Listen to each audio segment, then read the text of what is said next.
Alrighty then, it's story time. And I apologize if you hear my dishwasher in the background. But anyway,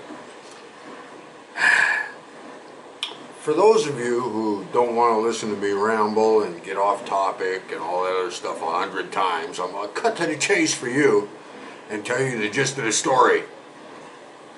A company cut down some bushes. So there you go. See ya!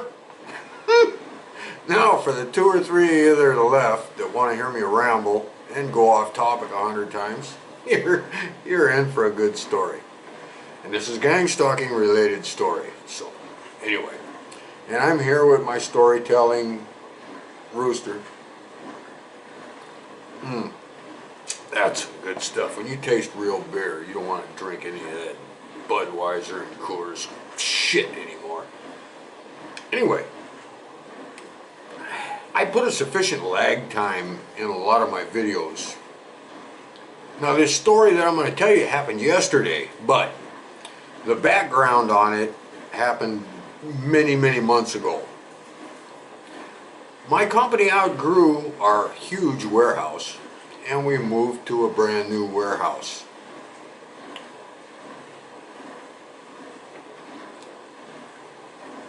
I could tell you a lot of stories about that, but I'm not going to. I'm going to stick with this story here. Now, this new building that we've moved into, we've already outgrown it. Already we've outgrown it. And it's twice as big as our old building that we outgrew. And now we've outgrown this new building. This new building is in a huge industrial area with huge warehouses, and they're all big names warehouses that everybody will know. But we are here, right here there's a great big huge warehouse, and right here there's a great big huge warehouse. This warehouse over here is very interesting simply because of who owns it. Now, I'm not going to tell you who owns it because that'll pinpoint me on the planet. And but let's just say I'm going to pick a name out of the sky. Now, I could pick Hank Jr., I could pick anybody, but I figured the best for this scenario is to say Reggie Jackson.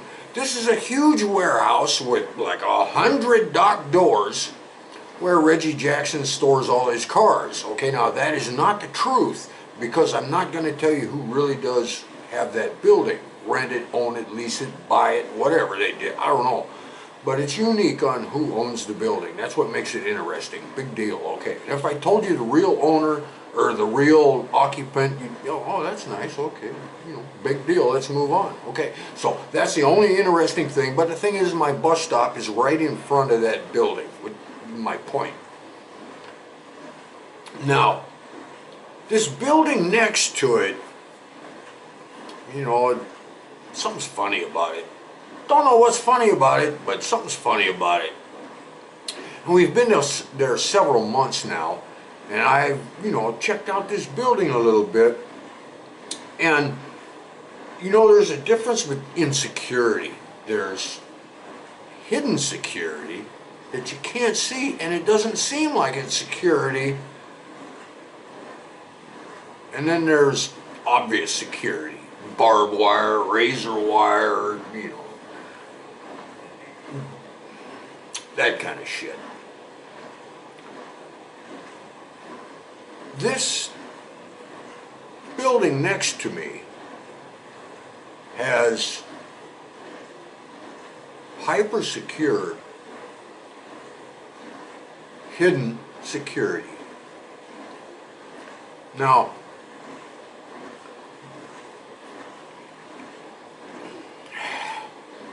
I'll just get to it. In this new building that we have, you know, we have a security guard shack. And we put this security guard shack in the weirdest damn place you could think of. It doesn't make a damn bit of sense where we put this security guard shack. to screen everybody that comes on the property, And it's like, it's ridiculous. It doesn't make a damn bit of sense. And it causes a lot of congestion, it causes a lot of problems, and it's like, that is the stupidest place for anybody to put a guard shack. Mr. Operations Manager, can you please tell me why we put the guard shack over here, which creates so much problems, when we could have simply put the fence right here and put the guard shack right here, and it functioned correctly. And he was saying, yes, we tried to do that, but we cannot use that fence on this building next door because that is a United States federal government fence. Oh?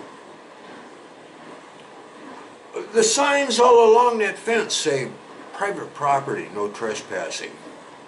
Private property, U.S. federal government. Something's not right here. So anyway, like I said, we've been there a few months, and I'm like contemplating this U.S. federal government, private property, no trespassing situation for a little bit. And, you know, I mean, it's no big deal, I don't care, but something's funny. Now, this warehouse that I'm speaking of, they've got 100 dock doors, 50 doors on each side of the building. Huge, we're talking huge warehouses here. And yet I maybe see one truck a day, if that. Actually, I'd say maybe one truck a week, average? One truck a week, average? 2 trucks a week, average. They don't need 100 dock doors, but they've got this huge, huge warehouse.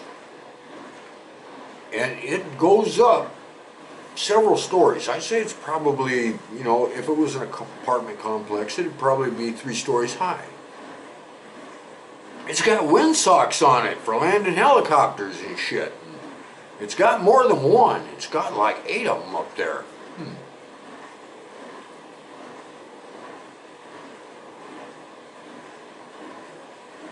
The security is total overkill.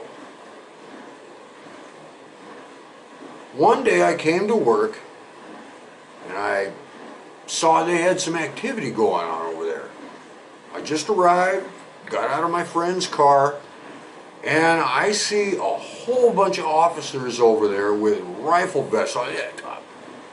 I wouldn't know a rifle vest if it hit me in the face, but these guys are wearing vests that are like yay thick, huge thick.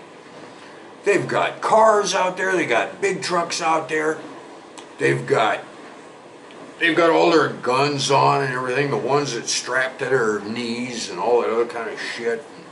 And there's obviously a class going on how to search vehicles.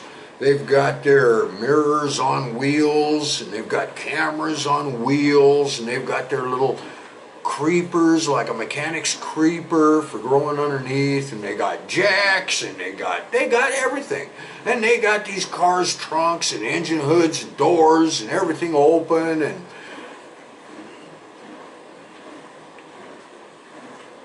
what's going on at this warehouse that they need this protection? Are these federal agents, or are these whacking nuts, or what are they?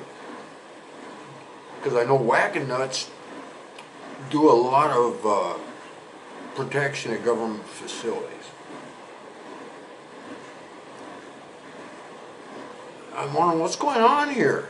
None of these guys got a badge. None of these guys got a insignia. None of these guys got a flag. None of these guys got nothing on. But you can tell these guys are serious. They're not like our security guards. I mean, anyway, our security guards ain't goofballs, but they're not wearing rifle vests and everything else. We don't search under vehicles with cameras and mirrors and that kind of stuff.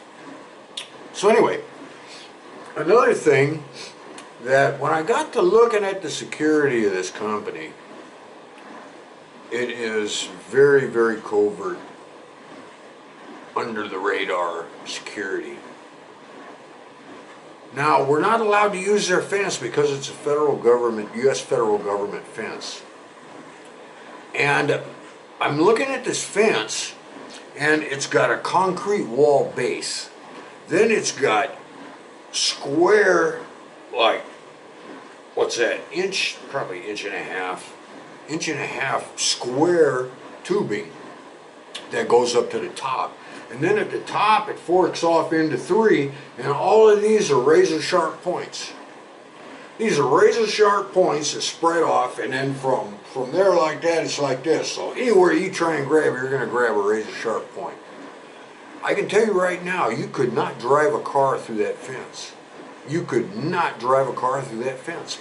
It's not going to happen. I don't care if you're doing 50, 60, 70 miles an hour. You're not going through that fence with a car. Now what about a big truck?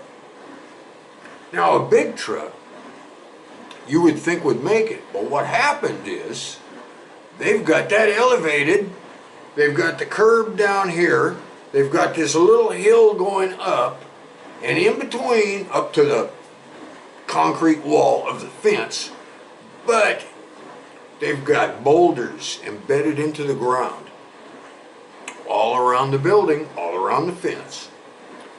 And in between the boulders is where the main pillars are.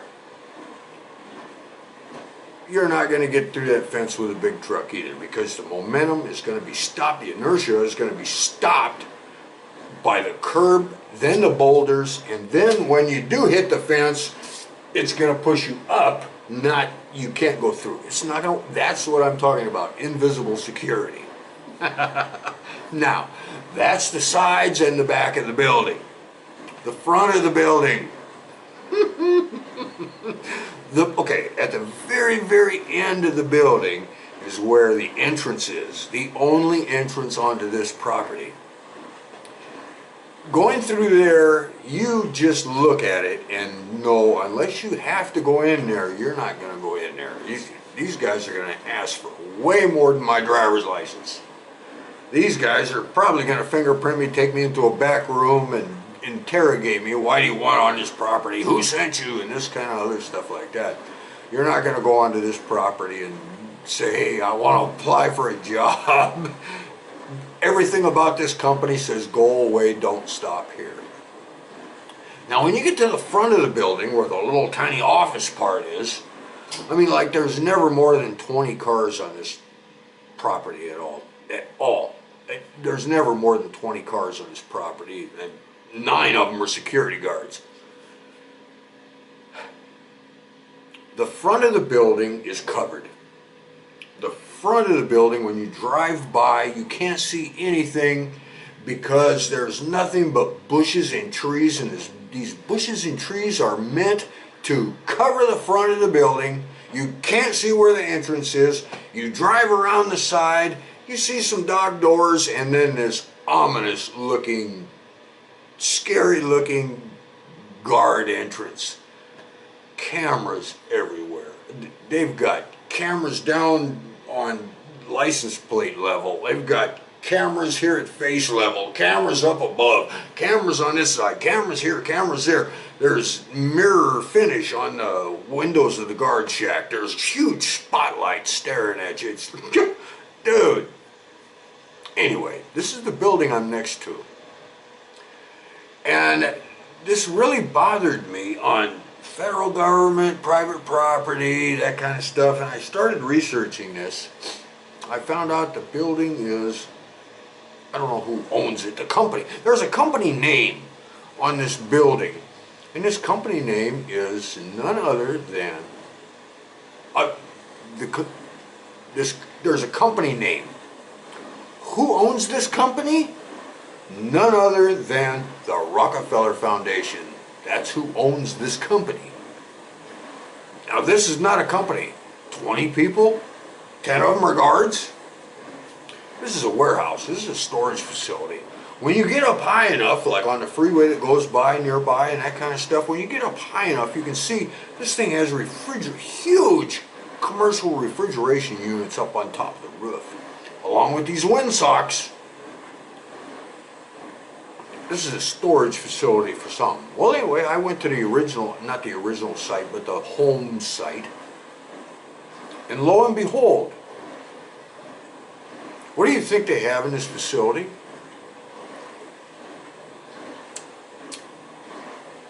I'm going to tell you the most interesting thing I found.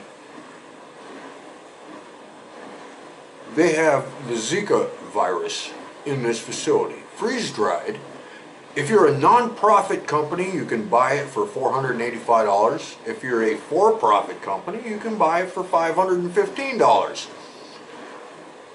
It comes in a little vial. It comes from a sample provided by a rhesus monkey in 1947. Well, this correlates with the information we're seeing on the news and everything about the Zika virus down here in Brazil, which they say is a Zika virus. But then you go to the WHO, World Health Organization website, and they give you the symptoms December 15th, 2015. These symptoms don't match anything what's happening down in Brazil. 4,000 plus babies with malformed brains and stuff. It doesn't make sense. Anyway, when the government buys 30 million doses of Cipro, remember the anthrax scare, that kind of stuff? This is where they store them. I would assume. I'm assuming this is where they store them. And then what happens is they end up expiring. We have to destroy them. We can't allow you to use them anymore. So the government lost, have they used any of those 30 million doses or 300 million doses of Cipro that they bought? No. Well, they were stored somewhere, weren't they? And now, time has gone by, they expire, and, so we have to destroy them. What this is a way of giving money to your friends, like the Rockefeller Foundation. This is the way the U.S. government gives money to people they want to give money to support Bilderberger Group or whoever. This is how they do it. Anyway, now on to my story. This is the building that's right next to me. I'm here, they're here, then we got this Reggie Jackson's warehouse where he stores his cars. But like I said, that's not the truth. It's just interesting on who owns it. So anyway, that's where my bus stop is in front of. So I'm sitting on a big old boulder in front of the bus stop. And this is, my bus stop is here, and I'm sitting here in front of Reggie Jackson's warehouse. And here's the front of the Rockefeller Foundation company. And remember, and this fence is 10 foot from the curb, all the way around the building. 10 foot from the curb. And then in the front of the building, from the fence to the curb, is nothing but boulders and trees and bushes. You can't see nothing. You can't see a car in the parking lot. That's how full it is.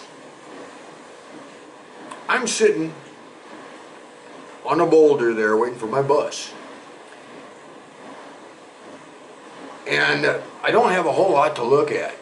I've got parking lots everywhere. I mean, Walmart-sized parking lots everywhere. That's it. I got nothing to look at. But I'm right on a corner, and I got to keep my eye going. Where's that bus? Is it here? Because that guy will just go right by you like nothing if you're not standing at the bus stop.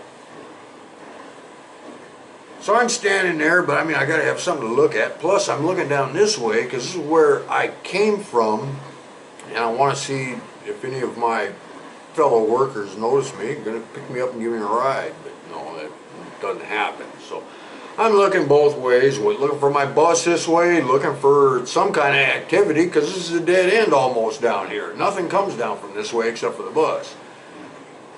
So I'm just, constantly just, my head going back and forth, back and forth. And I told you I've begun turning my phone off. And what I've noticed is now, I told you I did something to piss these guys off. And these guys give me a wide berth. They give me a really wide berth until I turn my phone off. And then these guys come in close. Because they never know if I'm going to all of a sudden duck behind this building and go hide somewhere and photograph anybody that comes looking for me. Because that's what I do. Violating rule number 8 again. Don't harass the opposition. So anyway, I'm sitting there, I'm watching, and I turn down this way, and I see a guy in a brown shirt, like a UPS color brown shirt with some shorts. And he's jogging, and this guy is long past, he should have started jogging a long time ago, not starting now. Anyway, he's coming jogging toward me, and I turn back to see if the bus is coming, turn back, and this guy's gone. He's gone. There's nothing but parking lots here. Where can he be? He's in them bushes. He's in them bushes. Duh. Doesn't take a rocket science to just finish it, figure that out. This is so funny. He's hiding in them bushes because they want to make sure I get on that bus. Because if I don't get on that bus, they know I'm going to duck, run behind a building or something. This guy ducked into them bushes. He was there 1 second, I turned my head, he's gone.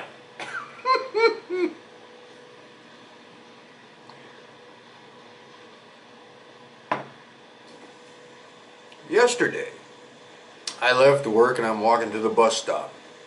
I get my camera out because I'm going to go in them bushes and I'm going to find where he was hiding. I'm going to find his footprints. I'm going to find where he was standing, where he was watching, where he was hiding.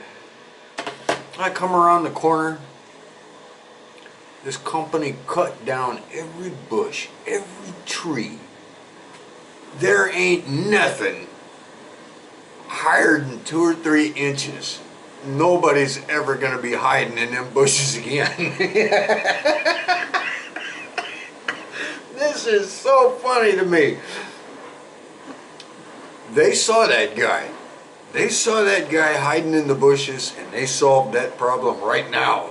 Nobody's hiding in our bushes again. They cut every single one of them bushes, every single one of them trees down. Now all there is just fence.